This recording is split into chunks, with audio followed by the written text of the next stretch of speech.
हे दोस्तों, welcome to study IAS. और आज की वीडियो में मैं आप सभी के साथ डिस्कस करूंगा इंडियन एक्सप्रेस के एक्सप्लेन्ड सेक्शन को। आज के आप कह सकते हैं एक्सप्लेन्ड सेक्शन में 3 आर्टिकल बहुत इंपॉर्टेंट हैं। 4th आर्टिकल भी था पर उस पर मैंने एक सेपरेट वीडियो बना रखी है, तो इसलिए उसे दोबारा कवर नहीं करा। ओके, पहला आर्टिकल दोस्तों ये है कि गूगल ने जो सीसीआई है इसने दोबारा से गूगल के अगेंस्ट में आप कह सकते हैं फ़ाइन दे दिया है। एक बार पहले दिया था जिसमें मैंने वीडियो कवर करी थी, जो कि 1300 करोड़ का था। बहुत बड़ा अमाउंट है दोस्तों ये। इस बार दोबारा से यहाँ पे कर दिया है। देखने वाले हैं कि क्या है एंटी ट्रस्ट का केस, इसको समझेंगे। फिर दोस्तों हमारा अगला आर्टिकल आता है चाइना को लेकर कि चाइना ने यहाँ पे पहली इनहेलेबल वैक्सीन बनाई है कोविड-19 की, और ये निडल फ्री काम करती है। यहाँ पे कोई भी सुई वुई नहीं लगानी पड़ेगी आपको। You have to just inhale the vaccine and you are all right, मतलब आपका काम हो जाएगा। उसके बारे में देखेंगे। एंड दोस्तों लास्ट में हम लोग देख रहे होंगे जीएम मस्टर्ड के बारे में, जेनेटिक मॉडिफिकेशन मस्टर्ड के बारे में। ये काफ़ी आप कह सकते हैं एक नई टेक्नोलॉजी और एक हाइब्रिड यहाँ पे मस्टर्ड बनाया गया है जिसका नाम है DMH11। इसके बारे में देखने वाले हैं। ट्रांसजेनिक हाइब्रिड मस्टर्ड है दोस्तों, ये बहुत इंपॉर्टेंट है ये, और एक नया कॉन्सेप्ट है इसलिए इंपॉर्टेंट है हमारे लिए। ओके, तो आई होप कि आपको ब्रीफली पता लग गया होगा कि क्या क्या डिस्कस करने वाले हैं। वीडियो का एंड तक देखिएगा, काफ़ी कुछ आप लोग को समझ में आएगा। कुछ भी स्टार्ट करने से पहले बता दूं कि मैं जो आपके 27 अक्टूबर से नए बैचेज हैं ये स्टार्ट हो रहे हैं, तो आप लोग यहाँ पे जाके एनरोल कर सकते हैं। CSET के लिए आप लोग के लिए दोस्तों क्लासेज हैं जिसका फ़ायदा उठा सकते हैं। 31 अक्टूबर तक आप लोग के लिए ऑफर अवेलेबल है। साथ ही दोस्तों आप लोग के लिए UCSC की क्लासेज अवेलेबल हैं। टेस्ट है ये आपका 13 नवंबर सुबह 11 बजे। एनरोल करने के लिए आप लोग बार कोड स्कैन कर सकते हैं, बहुत ईजिली एनरोल कर लेंगे। और दोस्तों EPFO की क्लासेज लाइव हैं, इसका फ़ायदा भी आप लोग उठा सकते हैं। टेस्ट सीरीज़ अवेलेबल है आप लोग के लिए। 0% की EMI अवेलेबल है, इसका फ़ायदा आप लोग ले सकते हैं। कंपीट ऐप है, इसको आप लोग यहाँ पे आप कह सकते हैं लॉन्च हो चुका है, इसका भी आप लोग बेनिफिट ले लीजिएगा। और फ्री में यहाँ पे इंटरव्यू गाइडेंस प्रोग्राम है, इसका भी बेनिफिट आप लोग ले सकते हैं एनरोल करके। ओके, डाउट के लिए आप लोग ये वाला जो बारकोड है इसे स्कैन कर लीजिए और आपका डाउट क्लियर हो जाएगा। मतलब कि यहाँ पे आपको डाउट्स क्लियर के लिए सॉल्यूशंस दिए गए हैं। अब देखिए, सबसे पहले हमारी न्यूज़ आती है एंटी ट्रस्ट केस को लेके अगेंस्ट गूगल पे। अब की बार दोस्तों प्ले स्टोर पे लगा है। CCI जो है कंपटीशन कमीशन ऑफ इंडिया, इसने फाइन कर दिया है दूसरी बार गूगल को। ओके, और दोनों ही बार आप कह सकते हैं नियरली जो रीज़न है वो ये है क्योंकि डोमिनेंट पोजीशन दोस्तों मार्केट में एंड्रॉयड मोबाइल ऑपरेटिंग सिस्टम की, इसीलिए एंटी कंपटीटिव पॉलिसी के तहत दोस्तों यहाँ पर कह सकते हैं इन्होंने अपना इन ऐप बिलिंग और जो इनका पेमेंट प्रोसेसिंग वाला काम है उसको भी यहाँ पे डोमिनेट कर दिया गया है। आगे बताऊँगा मैं पूरी प्रॉब्लम क्या है इसकी। लेकिन अब तक दोस्तों दोनों ही फाइन को मिला के लगभग 2000 के ऊपर यहाँ पे पैसा हो गया है। 2000 रुपये नहीं, 2000 करोड़ से ऊपर यहाँ पे जो फाइन है ये लग चुका है गूगल बिजनेस पे। देखिए दोस्तों, एंड्रॉयड रूलिंग के बारे में बताता हूँ मैं आपको, थोड़ा आपको कॉन्टेस्ट पता लगेगा। 20 अक्टूबर को CCI ने इम्पोज करा एक पेनल्टी जो कि था लगभग 1300 करोड़ का। ओके, और ये था दोस्तों गूगल पे, क्योंकि इसकी जो डोमिनेंट पोजीशन थी मल्टीपल मार्केट्स में अपने एंड्रॉयड सिस्टम के साथ, उसे देखते हुए। ओके, फिर उसके बाद दोस्तों यहाँ पे आप कह सकते हैं गूगल, आप कह सकते हैं डायरेक्ट किया गूगल टू सीज और desist from indulging in anti competitive practices को देखते हुए आप कह सकते हैं इसीलिए इस पे केस लगाया गया।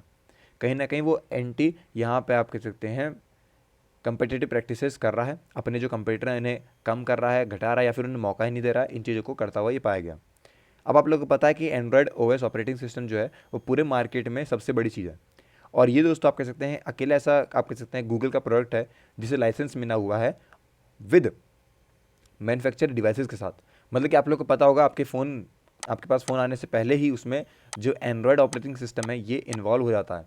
तो अब आप मान सकते हैं कि हर एक फ़ोन, जितने फ़ोन बिकते हैं iOS को छोड़ के, शायद ही कोई जो होगा इंसान या जो भी व्यक्ति होगा वो यहाँ पे एंड्रॉयड के अलावा कोई और यूज़ करता होगा, और कोई ऑपरेटिंग सिस्टम तो शायद आप लोगों को पता भी नहीं होंगे। लेकिन हाँ, अभी क्या है कि एंड्रॉयड का इतना बड़ा मार्केट रह चुका है। गूगल दोस्तों टाई कर चुका है और यहाँ पे बंडल्स भी कर चुका है यहाँ पे अपने गूगल एप्लीकेशंस के साथ, सर्विसेज के साथ, जैसे कि गूगल क्रोम हो गया, ये सब आपको ऑटोमेटिकली मिलता है अपने फ़ोन में। फिर यूट्यूब हो गया, गूगल सर्च हो गया, ये सब आप कह सकते हैं आपके फ़ोन खरीदने से पहले ही इसके अंदर होते हैं, आपके डिवाइस के अंदर। ये काफ़ी बड़ी चीज़ है। अब देखिए दोस्तों क्या होता है बेसिकली कि जो इसके अंदर ये ऐप डल गए, एक फ़ोन के अंदर ऐप डल गया आपके, तो जो मैन्युफैक्चरर्स हैं ये कुछ परसेंटेज देते हैं गूगल को अपने रेवेन्यू का। ओके, ये एक फ़ायदा रहता है बेसिकली। और जो फ़ोन वाले होते हैं उन्हें एक एक्स्ट्रा अपनी तरफ से ऑपरेटिंग सिस्टम बनाना नहीं पड़ता, उनका टाइम बच जाता है। ये एक बात रहती है। अब जैसे ही मान लीजिए गूगल कोई ऐप है और वो डाल रखा है किसी और रियलमी के फ़ोन ने मान लीजिए, तो रियलमी वाले जो हैं वो कुछ पैसा देंगे इनको कि भाई ये लीजिए, थैंक यू सो मच, ऐसी वाली बात रहती है। अब बात करते हैं एब्यूज़ ऑफ डोमिनेंट पोजीशन। देखिए सेक्शन 4 ऑफ कंपटीशन एक्ट जो है वो प्रोहिबिट करता है abuse of dominant position of an enterprises in market. तो ये गलत बात है, एक को ही नहीं देना है। डोमिनेंट पोजीशन का मतलब यही है कि इतनी तगड़ी ताकत है उसकी एक मार्केट के अंदर कि और कोई कंपटीटर है ही नहीं उसके सामने, या फिर वो किसी को आने का मौका ही नहीं दे रहा है। ओके, इस चीज़ को ध्यान दीजिए। ये यहाँ पे एनेबल करता है ऑपरेटर को कि वे इंडिपेंडेंटली यहाँ पे काम कर सकता है कंपेटिटिव फोर्सेस के साथ। और ये दोस्तों काफ़ी इंपॉर्टेंट है, जिस रिलेवेंट मार्केट में उसे काम करना है, अगर उसमें उससे बेहतर कोई होगा ही नहीं, या फिर वो किसी को मौका ही नहीं देगा बेहतर बनने का, तो इससे बड़ी चीज़ क्या हो जाएगी। और यही केस है बेसिकली कि वो मौका ही नहीं दे रहा है। एंड्रॉइड मार्केट शेयर जो है दोस्तों वो 2018 में 98.47 बढ़ गया। वहीं दोस्तों 2014 में था ये 35.4%। तो देख सकते हैं आप लोग कितना बड़ा जंप आया। गूगल ने दोस्तों आर्ग्यू करा कि ये डोमिनेंट प्लेयर नहीं है ओके मार्केट में, पर यही है कि कंज्यूमर चूज़ करते हैं एंड्रॉइड डिवाइसेस को और एप्पल iOS को। ये बात गूगल ने बोली। अब CIA जो है वो डिस्टिंग्विश करती है between closed source non licensable iOS को, open source Android which can be licensable. तो ये बात है, ये इन्होंने कहा। जिस तरीके से iOS ने बहुत सिलेक्टिव कर रखा है अपनी चीज़ों को, वैसे ही इनका भी है। इन दोनों को यहाँ पे आप कह सकते हैं डिस्टिंग्विश करते हुए बताया कि क्या बातें हैं। एप्पल दोस्तों पूरे तरीके से प्राइमरी जो है वो बेस्ड ऑन है vertical integrated smart device ecosystem पे, जो कि यहाँ पे फोकस करता है सेल ऑफ हाई एंड और स्मार्ट डिवाइसेस पे, और उसी तरीके से उसके जो सॉफ्टवेयर कंपोनेंट है वो रहते हैं। गूगल का जो बिजनेस है दोस्तों ये थोड़ा अलग है। ये यहाँ पे यूज़र्स को इंक्रीज़ कर रहा है अपने प्लेटफॉर्म पे। इसका काम ये है कि ज़्यादा से ज़्यादा लोग जो हैं वो यूज़ करें इसको, जिससे कि वो रेवेन्यू अर्न कर सके। ये काम आप कह सकते हैं गूगल का। इस तरीके से दोनों डिफरेंशिएट करते हैं, एप्पल iOS वाला और आपका गूगल के एंड्रॉयड। प्ले स्टोर का डिसीजन क्या है, तो दोस्तों क्या हुआ 25 अक्टूबर को retirement of CCI chairperson Ashok Kumar Gupta ने जो की है, उन्होंने कमीशन पे इम्पोज करवाया ₹936.44 करोड़ की पेनाल्टी ऑन द कंपनी। क्यों? क्योंकि यहाँ पे इसकी डोमिनेंट यहाँ पे पोजीशन आती है विद रिस्पेक्ट टू इस प्ले स्टोर पॉलिसीज़। अब मैं बताऊँगा पॉलिसी क्या है। देखिए दोस्तों, यहाँ पे 3 केस आते हैं against Google by the alliance of digital India foundation, जो कि क्लेम करते हैं, आप कह सकते हैं कि ये आप कह सकते हैं कहीं ना कहीं इनका ये एम है कि भारत में जो इम्प्रूव किया जा सकता है, मतलब जो डिजिटल इंडिया फाउंडेशन है इसका यही काम है कि भारत में जो स्टार्टअप इकोसिस्टम है इसे हम लोग इम्प्रूव कर सकें। वहीं बात करें मैच ग्रुप जो है, जो कि एक पोर्टफोलियो कंपनी है, उसके अंदर इंक्लूड है आपकी डेटिंग ऐप्स जैसे कि टेंडर हो गया, हिंज हो गया, ओके क्यूपिड हो गया, अबलो हो गया। ये सब आप कह सकते हैं कॉन्फिडेंशियली थर्ड कंप्लेनेंट हैं इसके, अभी इनके बारे में बताया गया। अब देखिए हुआ क्या है बेसिकली।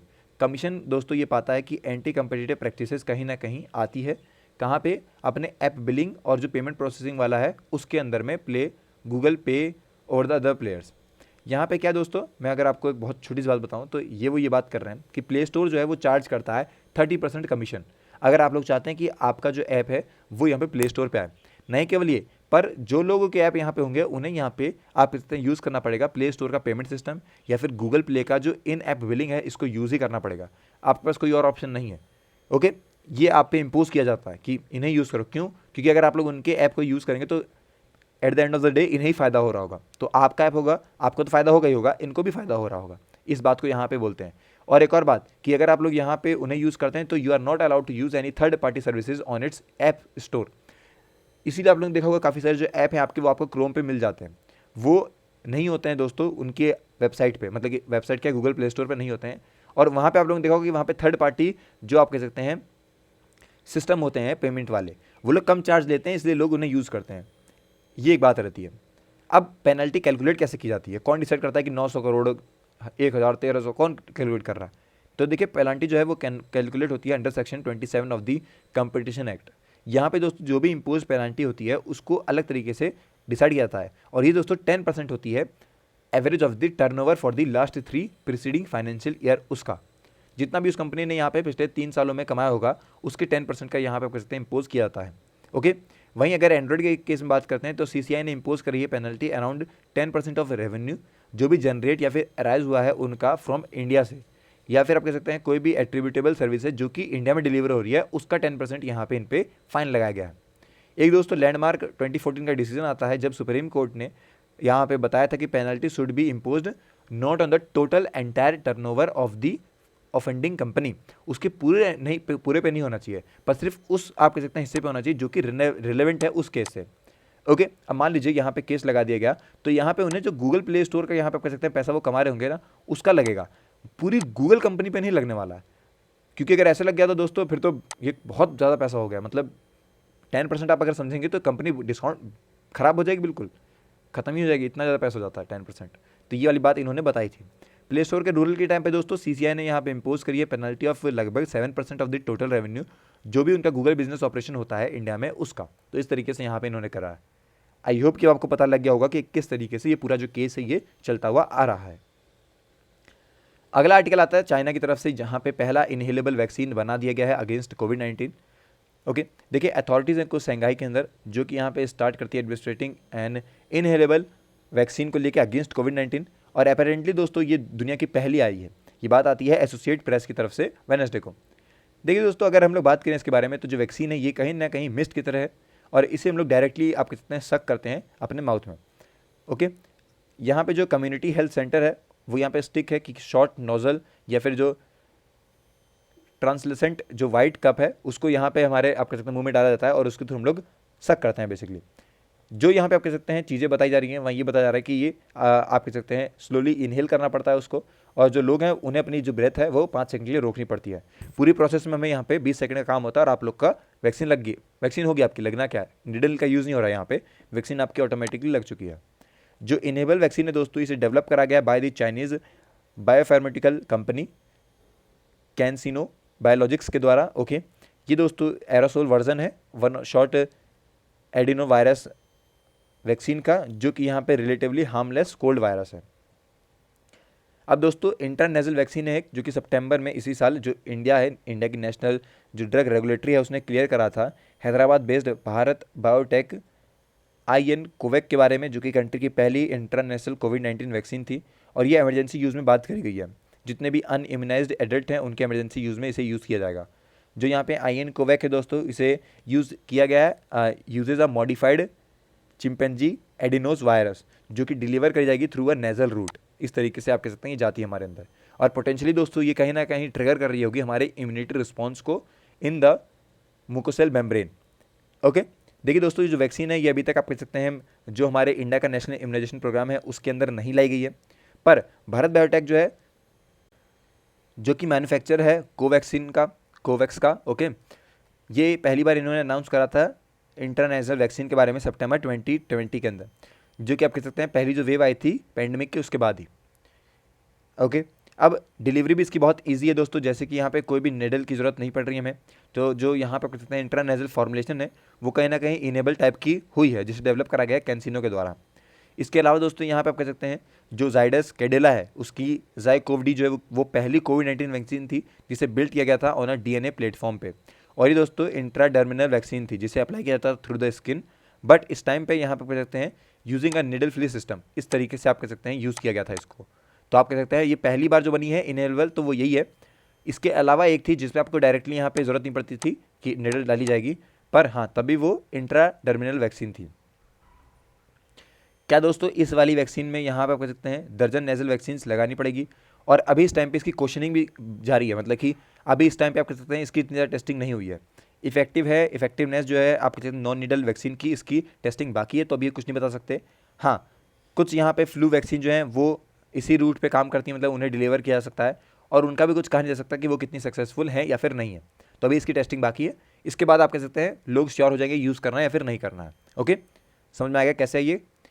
अब आता है सबसे इंपॉर्टेंट आर्टिकल आज का, जो कि आता है जेनेटिक मॉडिफिकेशन मस्टर्ड के बारे में। देखिए अक्टूबर 18 को जेनेटिक इंजीनियरिंग अप्रेजल कम्युनिटी जो है कमेटी, उसने आप कह सकते हैं जो कि आती है आपकी under union ministry of environment forest and climate change, उन्होंने रिकमेंड करा था आप कह सकते हैं एनवायरमेंटल रिलीज के बारे में, जहाँ पे बात करते हैं वो लोग ट्रांसजेनिक हाइब्रिड मस्टर्ड DMH11 के बारे में फॉर सीड प्रोडक्शन और conduct of field demonstration studies with the respect of its affect.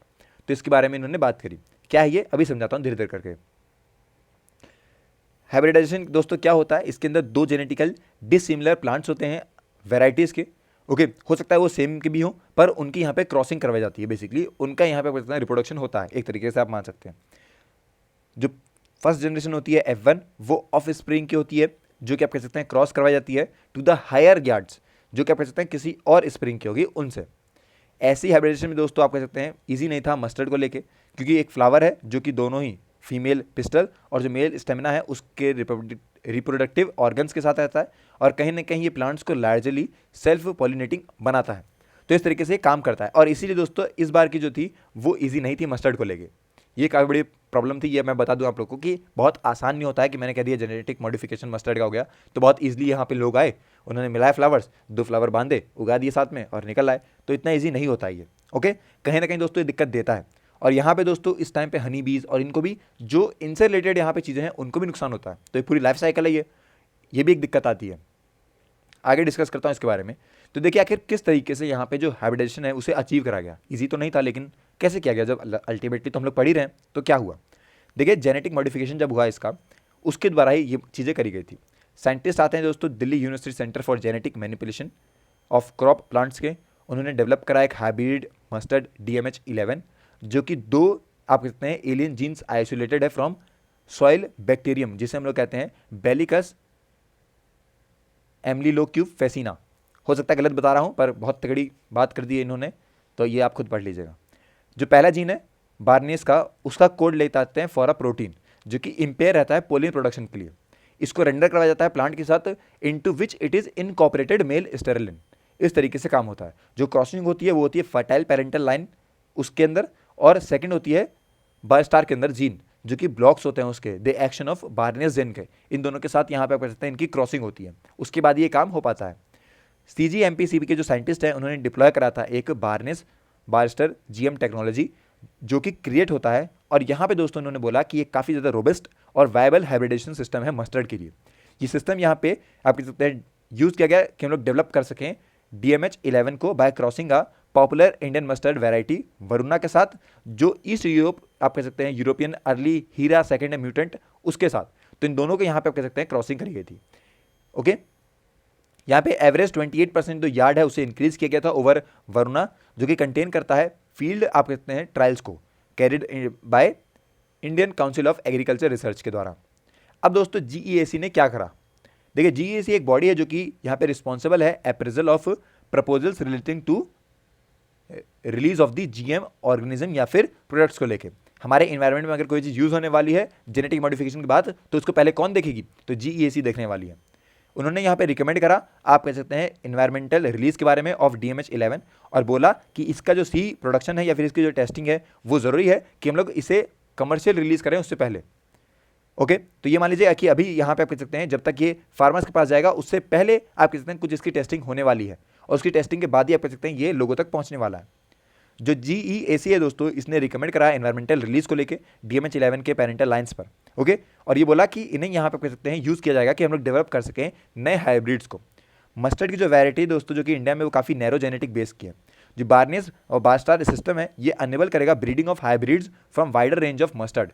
कहीं ना कहीं इसके अंदर इंक्लूड है दोस्तों हमारे ईस्ट यूरोपियन ऑरिजिन, जो कि हीरा और यहाँ पे जो डॉन कजा है वाला, ये दोनों को मिला के हम लोग बना सकते हैं। तो हमारे लिए, भारत के लिए अच्छी बात है कि जो हमारी कम यहाँ पे वैरायटी हम लोग उसको इंक्रीज कर सकते हैं with the help of GM। अब आखिर इतना टाइम क्यों लग रहा है इनके लिए कि क्लियर कर सकें सारे काम को और लोगों तक पहुंचा सकें, क्योंकि एट द एंड ये बेनिफिट ही दे रहा होगा। देखिए दोस्तों यहाँ पे अपोजिशन होता है GM क्रॉप्स का, क्योंकि दोस्तों आप कह सकते हैं फ्रॉम एजॉर्टेड ग्रीन ग्रुप्स और जो RSS एफिलेटेड स्वदेशी जागरण मंच है उनके द्वारा। जो GM मस्टर्ड है दोस्तों, ये आप कह सकते हैं 2 स्पेसिफिक कंसर्न के साथ इसको लेके आया है। पहली बात उन्होंने ये बोली है कि जो आप कहते हैं प्रेजेंस है इसके अंदर थर्ड बार जीन, वो कहीं ना कहीं GM प्लांट्स को यहाँ पे टॉलरेट बनाएगा। हम लोग स्प्रे जो करते हैं हमारे ग्लूफोसिनेट अमोनियम का, जो कि वीड्स को मारने के लिए काम आता है, उसके यहाँ पे आप कह सकते हैं अगेंस्ट में काम करने वाला है। तो वो टॉलरेट कर लेगा, उसे दिक्कत नहीं होनी, मतलब वो इसको नुकसान जो भी उसके अंदर प्रॉब्लम्स आने वाली है उसको ख़त्म नहीं कर पाएगा। फिर DMH11 के जो डेवलपर्स हैं उन्होंने कहा कि जो बार है ये सिर्फ और सिर्फ यहाँ पे मार्कर जीन है, इसे हम लोग यूज़ कर सकते हैं आइडेंटिफाई करने के लिए कि जो प्लांट्स यहाँ पे आप कह सकते हैं ऐसे कौन से प्लांट्स हैं जो कि यहाँ पे आप कह सकते हैं जेनेटिकल मॉडिफाइड हैं। ओके, इसको आप लोग मान लीजिए। फिर GEAC का ये भी यहाँ पे रिकमेंड है कि जो यूसेस है किसी भी फॉर्मेशन का ऑफ हर्बिसाइड्स या फिर एक्सक्लूसिव जो आप कह सकते हैं हाइब्रिड सीड्स प्रोडक्शन है उसको लेके भी। ओके, इसके लिए भी यहाँ पे उन्हें परमिशन चाहिए। For cultivation in the farmer fields under any situation, इस चीज़ को लेके। तो पहली बात तो ये होगी कि इसका कंसर्न ये बताया गया। दूसरा कंसर्न ये था दोस्तों ओवर जीएम मस्टर्ड, वो ये था कि कहीं ना कहीं इसकी जो थ्रेटिंग है उसको लेके, कि यहाँ पे ये कहीं ना कहीं अंडर मीनिंग कर देगी आपकी पॉपुलेशन ऑफ हनी बीज को लेके। मस्टर्ड फ्लावर जो है वो यहाँ पे हनी बी के लिए बहुत बड़ा सोर्स है नेक्टर के लिए, ओके। और कई सारे यहाँ पे और भी पॉलिनेटर इंसेक्ट्स हैं उनके लिए। तो अगर जीईएसी जो है ये अपनी जो रिपोर्ट है उसके अंदर बोलती है एक्सपर्ट्स कमेटी को under department of biotechnological scientist Sanjay Kumar Mishra और जो डायरेक्टर है Indian agriculture research institute AK Singh, उन्होंने बोला कि बेस्ड ऑन द एग्जामिनेशन जो भी साइंटिफिक एविडेंस मिले हैं ग्लोबली, उनसे ये पता लगता है कि जो बारनेस और जो बारस्टर सिस्टम है ये कहीं ना कहीं पोज करेगा एक एडवर्स इंपैक्ट ऑन हनी बीज और अदर पॉलिनेटर्स के द्वारा। तो ये तो डायरेक्टली उन्होंने बात बता दी। अब दोस्तों यहाँ पे कह सकते हैं जो इसका फील्ड डेमोस्ट्रेशन है वो स्टडी करेगा with respect to the effect of जो भी हमारे आप कहते हैं जीएम मस्टर्ड है उनका क्या पड़ता है इफेक्ट हनी बीज को लेके या फिर अलग जो पॉलिनेटर्स हैं उन पर। ये पता लगेगा बाद में जब वो टेस्टिंग कर लेंगे उसके बाद, और जनरेट करेंगे एक साइंटिफिक एविडेंस हमारे इंडियन एग्रोक्लाइमेटिक सिचुएशन पे या फिर जो हमारे प्रिकॉशनरी मैकेनिज्म है उस पर क्या काम करता है। अभी तक दोस्तों ग्लोबली बात करें, जो ग्लोबली यहाँ पे काम है उसके हिसाब से तो ये इम्पैक्ट करता है, लेकिन भारत में क्या इसका मतलब है, भारत में कैसे काम करता है इसका जानना जरूरी है, और इसके लिए फील्ड डेमोस्ट्रेशन होगा उसके बाद पता लगेगा।